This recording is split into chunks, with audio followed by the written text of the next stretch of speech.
ములుగు జిల్లాలో భూభారతి పైలట్ ప్రాజెక్టును మంత్రి పొంగులేటి శ్రీనివాసరెడ్డి ప్రారంభించారు. ఇప్పుడు ఆ లైవ్ చూద్దాం. నీది ఏమి మతం అని అడగం.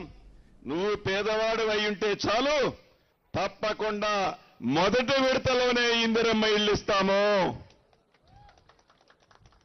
మాకు తెలుసు రాష్ట్ర ఆర్థిక పరిస్థితి సహకరించకపోయినా, తల తాకట్టు పెట్టైనా నువ్వు చేసిన అప్పు కడతాము, దానికి మిత్తి కడతాము, ఈ సంక్షేమ కార్యక్రమాలు చేస్తాము, అభివృద్ధి కార్యక్రమాలను కూడా మన ఇందిరమ్మ ప్రభుత్వంలో చేసే విధంగా గౌరవ ముఖ్యమంత్రి రేవంత్ రెడ్డి గారి నాయకత్వంలోని మన కేబినెట్లే కాదు, శాసనసభ్యులు, ఎంపీలు, అధికారులు కూడా రౌతు కొద్దుకే గుర్రం అన్నట్లు ఆనాడు అధికారులు ఎవరయ్యా నీ దగ్గర?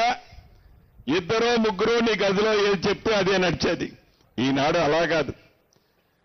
స్వేచ్ఛగా ఒక మీటింగ్ పెడితే 14 గంటలు మీటింగ్ పెడితే ఈ 14 గంటల్లో 13 గంటల 50 నిమిషాలు నువ్వు ఒక్కడే మాట్లాడేవాడు.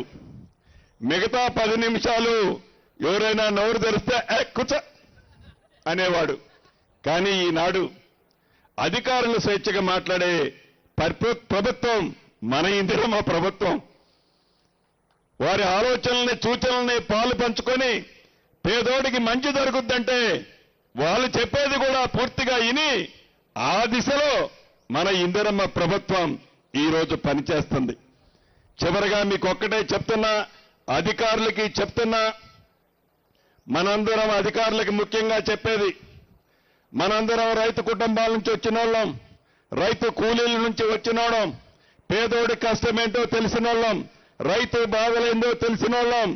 తిని తినక ఆ ఎకరమో అరెకరమో భూమే వాళ్ళ జీవితం అనుకుని తాపత్రయపడి ఆ ధరణి అనే ఒక భయంకర భూతం చేత గడిచిన 4 సంవత్సరాల నుంచి రాష్ట్రంలో ఉండే ప్రజలు భయభ్రాంతులకి గురై ఉన్నారు. దానికి ముందే ఈ భూభారతి ముందైతే మేము తయారు చేశాం. ముందైతే గౌరవ ముఖ్యమంత్రి రేవంత్ రెడ్డి గారి నాయకత్వంలోని మన ప్రభుత్వం తయారు చేసింది. ఆ మందునేసే బాధ్యత అధికారులది, మీది. ఎక్కడా చిన్న తప్పు జరగొద్దు. చివరికి వాళ్ళు టీఆర్ఎస్ పార్టీ వాళ్ళైనా న్యాయముంటే తప్పకుండా చేయండి. న్యాయం లేకపోతే శ్రీనివాసరెడ్డి అయినా నా భూమి అయినా కూడా చేయాల్సిన పని లేదు. ఏ పేదవాడికి అన్యాయం జరగకుండా, ఏ పేదవాడిని ఇబ్బంది పెట్టకుండా, ఏ పేదవాడి దగ్గర మీరు ఒకప్పుడు పేద కుటుంబం నుంచి వచ్చిన అధికారులే కాబట్టి, ఆ పేదవాడి నొప్పి తెలిసిన వాళ్ళు కాబట్టి ఎవరిని ఇబ్బంది పెట్టొద్దని పదే మళ్ళీ చెప్తూ, ఎక్కడ మీటింగు, ఏ గ్రామంలో మీటింగ్ పెట్టినా మొక్కుబడిగా మీటింగ్ పెట్టొద్దు. ఉదయం 9 గంటలకు మీటింగ్ స్టార్ట్ కావాలి. సాయంత్రం 5 అయినా 5:30 అయినా క్షుణ్ణంగా ఆ గ్రామంలో ఉండే సమస్యలన్నీ ఏవైతే పైలట్ ప్రాజెక్టుగా ఈ వెంకటాపురాన్ని మండలాన్ని తీసుకున్నామో క్షుణ్ణంగా పరిశీలించి న్యాయమైన ప్రతి దాన్ని చిత్తశుద్ధితో క్లియర్ చేసి రేపు జూన్ 2వ తారీఖు రాష్ట్ర అవతరణ దినోత్సవం నాడు నిజమైన భూభారతిని తెలంగాణ ప్రజలకి మోడల్గా ఈ 4 మండలాల్లో ఇద్దాం. ప్రభుత్వ భూములు ఏ గ్రామంలోనైనా గతంలో మన దివంగత నేత రాజశేఖర రెడ్డి గారి పట్టాలు ఇవ్వంగా ఇంకేమైనా వ్యవసాయ భూములు మిగిలితే సాగులో పేదవాడు తెలంగాణ సీఎం రేవంత్ రెడ్డి జపాన్లో బీసీబీజీగా పర్యటిస్తున్నారు. పర్యటనలో భాగంగా సాయంత్రం టోక్యో నగరాన్ని సందర్శించనున్నారు. రాష్ట్రానికి విదేశీ పెట్టుబడులు, సాంకేతికతను ఆకర్షించడమే లక్ష్యంగా ఈ పర్యటనను సీఎం చేపట్టారు. ఈ పర్యటనలో ఆయన పలువురు పారిశ్రామికవేత్తలు, జపాన్ ప్రభుత్వ ప్రతినిధులతో సమావేశమై తెలంగాణలో పెట్టుబడులకు అవకాశాలు, మౌలిక సదుపాయాల అభివృద్ధిపై చర్చించనున్నారు. టోక్యో పర్యటనను గాంధీ విగ్రహానికి పుష్పాంజలి సమర్పించి ప్రారంభించనున్నారు. ఆ తర్వాత టోక్యో గవర్నర్ను మర్యాదపూర్వకంగా కలవనున్నారు. ఈ సమావేశం ద్వైపాక్షిక సంబంధాలను బలపరచడంలో కీలకంగా మారనుంది. తర్వాత భారత ఎంబసీ ఆధ్వర్యంలో జరగనున్న పారిశ్రామిక ప్రతినిధుల సమావేశంలో సీఎం పాల్గొననున్నారు. ఇందులో టయోటా, తోసిబా, ఐసిన్, ఎన్టీటీ వంటి దిగ్గజ సంస్థల సీఈఓలతో వేర్వేరుగా భేటీ అవుతారు.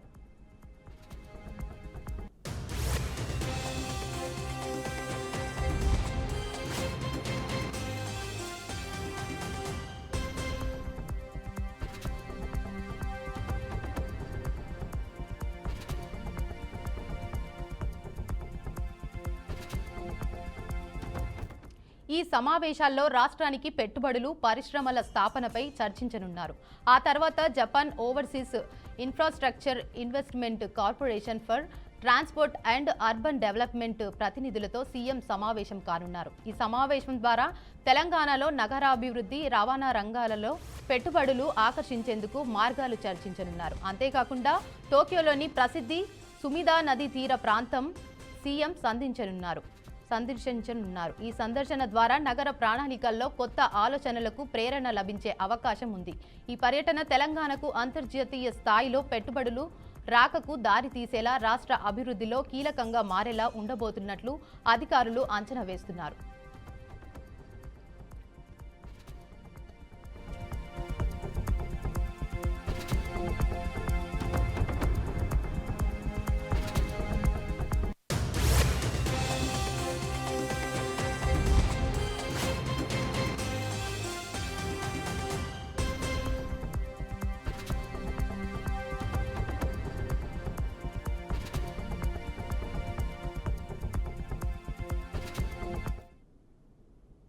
మాజీ సీఎం వైఎస్ జగన్ కు ఈడీ షాక్ ఇచ్చింది. 800 కోట్ల విలువైన ఆస్తులను ఈడీ అటాచ్ చేసింది. 14 ఏళ్లుగా కొనసాగుతున్న మనీ లాండరింగ్ కేసులో 800 కోట్ల విలువైన భూములు, షేర్లను జప్తు చేసినట్లు సమాచారం.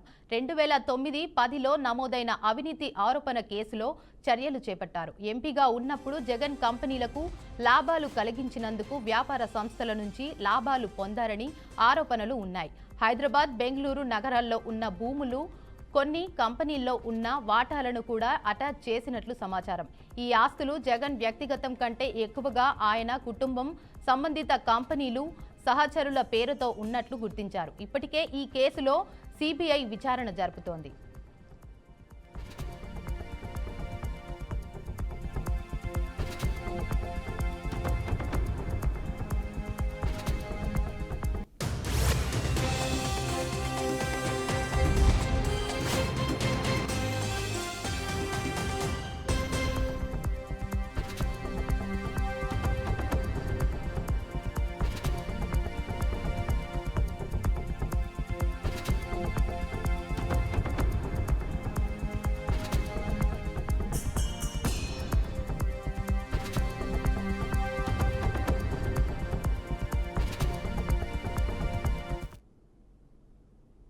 ముంబై ఉగ్రదాడి ప్రధాన కూట్రదారుడు తహవూర్ రానా ఎన్ఐఏ విచారణలో కీలక విషయాలు బయటకు వచ్చాయి.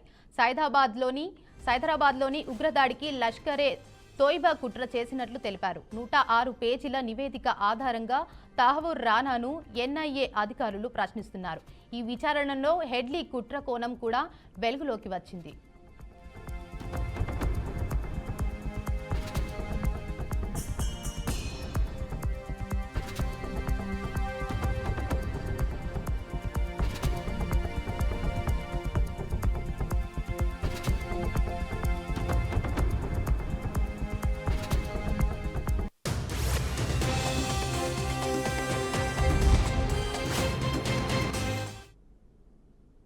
తిరుమలలో శ్రీవారి సుప్రభాత సేవలో ఏపీ ఆర్థిక శాఖ మంత్రి పయ్యావుల కేశవ్ పాల్గొన్నారు. కలియుగ ప్రత్యక్ష దైవం తిరుమల శ్రీ వెంకటేశ్వర స్వామివారిని ఏపీ ఆర్థిక శాఖ మంత్రి పయ్యావుల కేశవ్ దర్శించుకున్నారు. సుప్రభాత సేవలో 16వ ఆర్థిక సంఘం సభ్యులతో కలిసి స్వామివారిని దర్శించుకుని మొక్కులు చెల్లించుకున్నారు. దర్శన అనంతరం రంగనాయకుల మండపంలో వేద పండితులు వేదాశీర్వాదనం అందించారు. ఆలయ అధికారులు శ్రీవారి తీర్థ ప్రసాదాలు అందజేసి పట్టు వస్త్రంతో సత్కరించారు.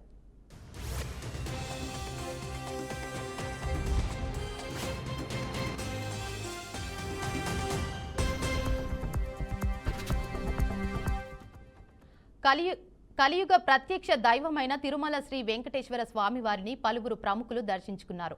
అభిషేకం సేవలో 16వ ఆర్థిక సంఘ చైర్మన్ అరవింద్, ఎంపీ వేమిరెడ్డి ప్రభాకర్ రెడ్డి దంపతులు, టీమిండియా మాజీ డాషింగ్ ప్లేయర్ వివిఎస్ లక్ష్మణ్ దంపతులు స్వామివారిని దర్శించుకొని మొక్కులు చెల్లించుకున్నారు. దర్శన అనంతరం వేద పండితులు వేదాశీర్వచనం అందించగా ఆలయ అధికారులు శ్రీవారి తీర్థ ప్రసాదాలు అందజేసి పట్టు వస్త్రాలతో సత్కరించారు.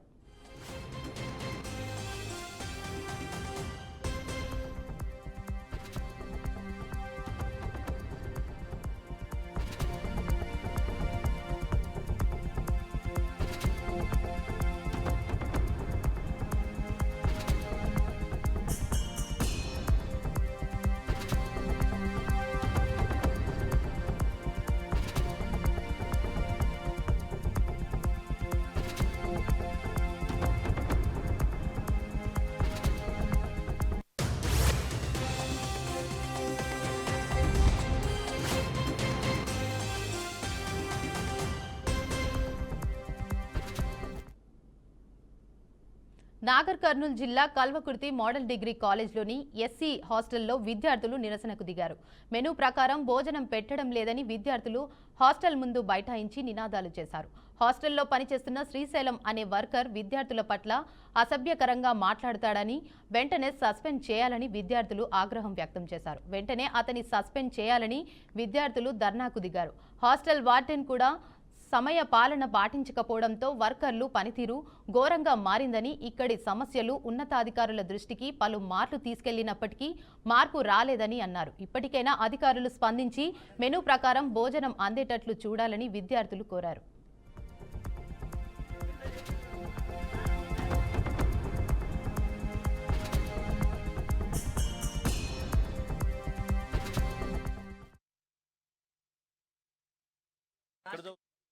ఏ కాలేజ్ డిగ్రీ ఈయనే కాదు పేరు హాస్టల్ సెకండ్ ఇయర్ హాస్టల్ ఉంటున్నాను. ఇక్కడ వార్డెన్ ఉంటాడు, శ్రీశైలం అనే వార్డెన్ ఉంటాడు. డైలీ మంది తాగొస్తాడు, డైలీ. ఇది ఆయనకి ఒక లాడ్జ్లో అక్కడ అయిపోయింది. తాగొస్తాడు, ఇక్కడ ఈయనే వండుకుంటాడు. ఎవడన్నా బయట పిల్లలు వచ్చినారనుకో ఇలా తెంగుతాడు, ఏమన్నా లోన మంది తాగుతాడు. వాళ్ళని నాకు 3 రోజుల నుంచి పనులు వచ్చలేదు. 3 రోజులు పనులు అడిగితే నాకు తెలియదు, వేరే వాళ్ళకి తెలుసు అని వాళ్ళ అందరిని అడిగితే వాళ్ళు మాకు తెలియదు అంటున్నారు. బుధవారం రోజు చికెన్ పెడుతున్నారని అడ్డి పండిస్తలేరు. మెనూ సక్కలేదు, మొత్తానికి మెనూ ఏం పెడతలేదు. అసలు సంబంధమే లేదు. వాళ్ళు పెట్టే తిండికి సంబంధం లేదు, వాళ్ళు ఆడ పెట్టే దానికి సంబంధం లేదు. మాకు ఏం పైసలు పడుతున్నాయో తెలుస్తలేవు, వాళ్ళు ఎందుకు పెట్టినారో తెలుస్తలేదు. మమ్మల్ని ఎన్ని రోజులు అయింది ఈ ప్రాబ్లం? చాలా రోజుల నుంచి స్టార్టింగ్. ఇప్పుడు ఎందుకు బయటకు వచ్చిండ్రు? మించిందా? ఈ రోజు ఏమైనా ఇన్సిడెంట్ అయిందా?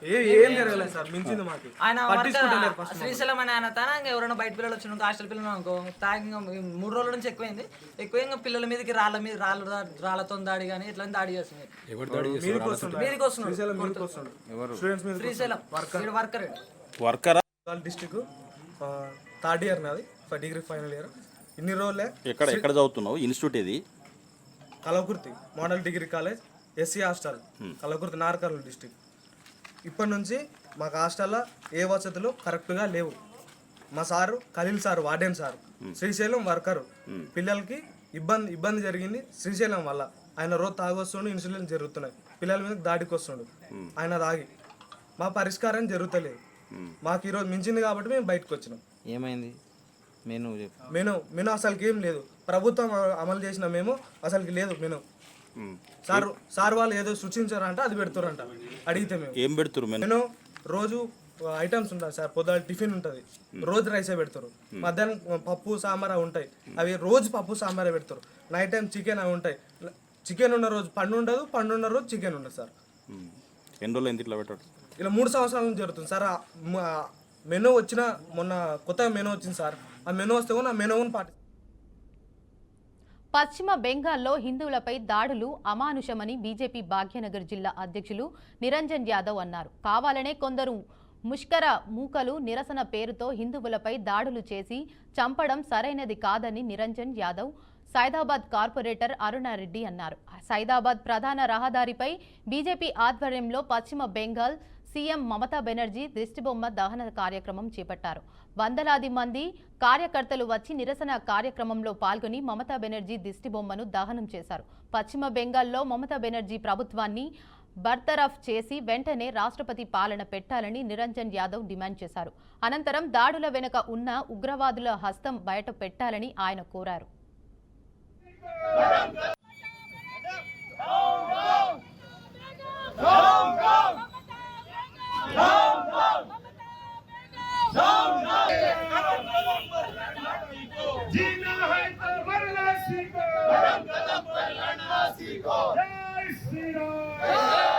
ఈరోజు పశ్చిమ బెంగాల్లో జరుగుతున్న హిందువులపై జరుగుతున్న దహన కాండకు నిరసనగా ఈరోజు నిరసన వ్యక్తం చేయడం జరిగింది. ఈ దేశంలో ఉండే ప్రతి మానవతావాది, ప్రతి హిందూ ఈరోజు రోడ్లపై నెక్కి హిందువుల పక్షాన పోరాటం చేస్తుంది.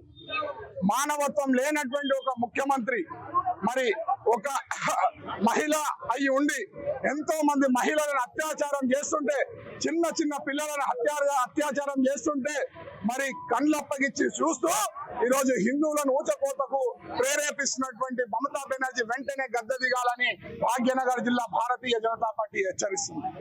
ఈరోజు ఇండ్లను వదిలి, ఊర్లను వదిలి పలాయనమయ్యేటువంటి వందల వేల కుటుంబాలను ఈరోజు రోడ్ల పడ్డ కుటుంబాన్ని కూడా మమతా బెనర్జీ పునర్వాసం ఇమ్మీడియట్ గా కల్పించి వారి రక్షణ కల్పించాలని కోరుతుంది.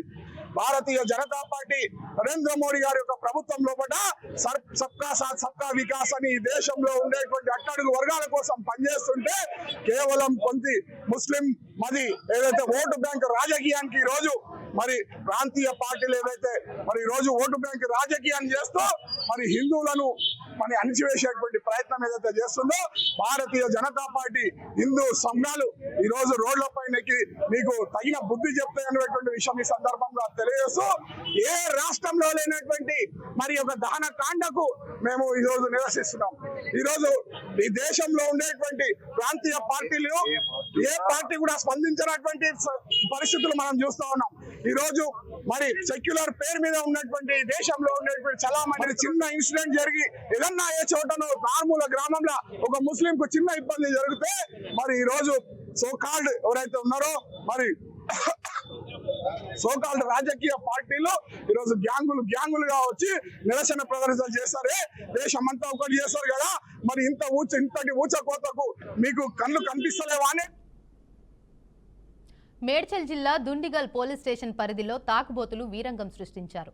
తెల్లవారుజామున 5 గంటలకు అయోధ్య వీధుల్లోకి చొరబడి కారు అద్దాలు ధ్వంసం చేశారు. అడ్డుకున్న స్థానికులను, సెక్యూరిటీ గార్డును చితకబాది ఇష్టానుసారంగా కాళ్లతో తన్ని దుండగులు పరారయ్యారు.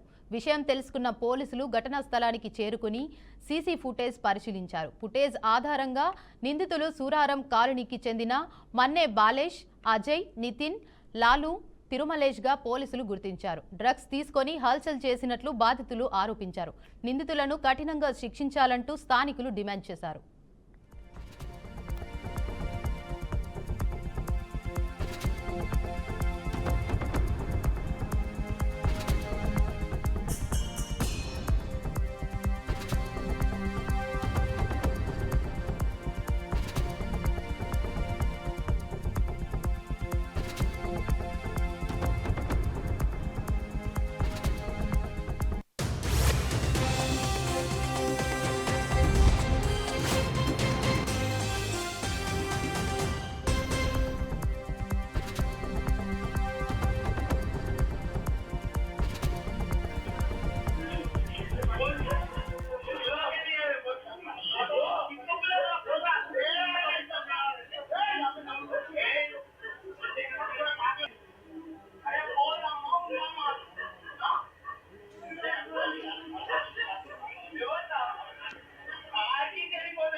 Thank you.